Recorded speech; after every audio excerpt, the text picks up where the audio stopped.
जर तुम्हाला 12वीच्या बोर्ड एक्झाममध्ये एवढे मार्क नाही मिळाले तर MHCET काउन्सिलिंग थ्रू तुम्ही महाराष्ट्रामधल्या कोणत्याही इंजिनिअरिंग कॉलेजमध्ये ॲडमिशन नाही घेऊ शकत. CET सेलचा एक ऑफिशियल रूल आहे ज्याच्यामध्ये सांगितलंय की 12वीच्या बोर्ड एक्झाममध्ये तुम्हाला फिजिक्स, केमिस्ट्री अँड मॅथमॅटिक्स हे तुम्हाला 3 सब्जेक्ट असतात.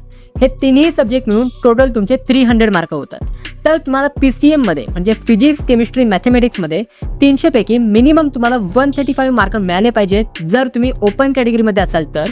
आणि जर तुम्ही कोणत्याही रिझर्व कॅटेगरीमध्ये असाल, for example OBC, SC ST, BJNT, SCBC किंवा इतर कोणत्याही रिझर्व कॅटेगरीमध्ये असाल तर तुम्हाला 300 पैकी मिनिमम 120 मार्क मिळाले पाहिजे तरच तुम्ही इंजिनिअरिंगच्या कॉलेजेससाठी ॲडमिशन प्रोसेससाठी तुम्ही एलिजिबल होता.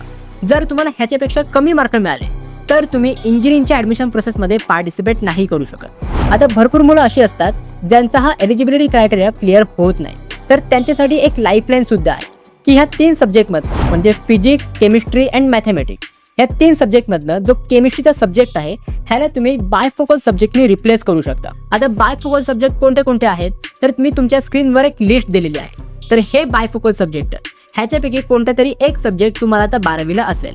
आता जर तुमचा PCM मिळून जर तुमचा क्रायटेरिया क्लिअर नाही झाला आणि फॉर एक्झाम्पल जर तुमचा बायफोकल सब्जेक्ट हा CS असेल तर तुम्ही physics plus CS plus mathematics हे 3 सब्जेक्ट मिळून जर तुमचा क्रायटेरिया क्लिअर होत असेल तर तुम्ही इंजिनिअरिंगच्या ॲडमिशन प्रोसेसमध्ये पार्टिसिपेट करू शकता. जर तुम्हाला ह्याच्यावर एक डिटेलमध्ये व्हिडिओ पाहिजे असेल तर मला कॉमेंट सेक्शनमध्ये नक्की सांगा.